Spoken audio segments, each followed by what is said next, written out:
നെടുങ്കണ്ടം ഇരട്ടക്കൊലപാതകം പ്രതി കീഴടങ്ങി. തെരച്ചിൽ നടത്തുന്നതിനിടെ സമീപത്തെ കടയിലേക്കെത്തി തെറ്റുപറ്റിയെന്ന പ്രതി നാട്ടുകാരോട് പറയുകയായിരുന്നു. നെടുങ്കണ്ടം പച്ചടിയിൽ അമ്മയെയും മകനെയും കൊലപ്പെടുത്തിയ സംഭവത്തിൽ പ്രതിയായ സജി പോലീസിൽ കീഴടങ്ങി.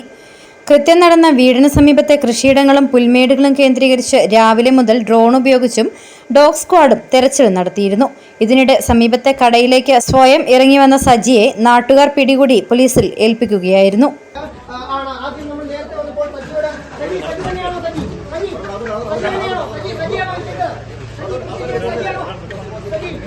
തെറ്റുപറ്റിപ്പോയെന്നും കീഴടങ്ങുകയാണെന്നും സജി നാട്ടുകാരോട് പറഞ്ഞു.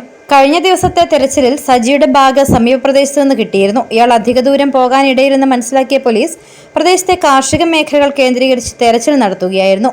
ഇതിനിടെയാണ് പ്രതി കീഴടങ്ങിയത്. പ്രതിയെ നെടുങ്കണ്ടം താലൂക്ക് ആശുപത്രിയിൽ എത്തിച്ച് വൈദ്യപരിശോധന നടത്തിയ ശേഷം നെടുങ്കണ്ടം പോലീസ് സ്റ്റേഷനിൽ എത്തിച്ചു. പച്ചടി പൊന്നോട്ടിയിൽ മേരിക്കുട്ടിയെയും മകൻ റജിയെയും കാണാനില്ലെന്ന പരാതിയെ തുടർന്ന് പോലീസ് നടത്തിയ തെരച്ചിലിൽ തിങ്കളാഴ്ച വീടിന് സമീപത്ത് കുഴിച്ചിട്ട നിലയിൽ ഇരുവരുടെയും മൃതദേഹങ്ങൾ കണ്ടെത്തുകയായിരുന്നു. വേഗത്തിൽ അഴുകുന്നതിനും ദുർഗന്ധം വരാതിരിക്കുന്നതിനുമായി ഇയാൾ കുഴിയിൽ കുമ്മായം വിതറിയിരുന്നു. മൃതദേഹങ്ങൾ പോസ്റ്റ്മോർട്ടത്തിന് ശേഷം നെടുങ്കണ്ടത്തെ പൊതുശ്മശാനത്തിൽ സംസ്കരിച്ചു. കൊല്ലപ്പെട്ട റജിയും പ്രതിയായ അനുജൻ സജിയും മാതാവും മാത്രമാണ് പച്ചടിയിലെ വീട്ടിൽ താമസിച്ചിരുന്നത്. സഹോദരിയും മറ്റു ബന്ധുക്കളും വീട്ടിലേക്കെത്തുന്നത് ഇവർ തടഞ്ഞിരുന്നു.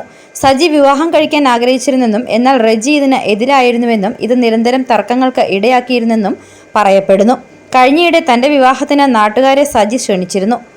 എന്നാൽ ഇങ്ങനെയൊരു വിവാഹ നിശ്ചയം നടന്നിട്ടില്ല.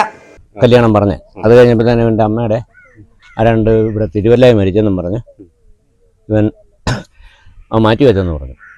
അത് പറഞ്ഞിരിക്കുന്ന ഈ വ്യാഴാഴ്ച ആ കല്യാണം മാറ്റിവെച്ചത് ഈ വരുന്ന വ്യാഴാഴ്ചയാണ്, നാളത്തെ കഴിഞ്ഞ്. അത്രയും നമുക്കറിയാം.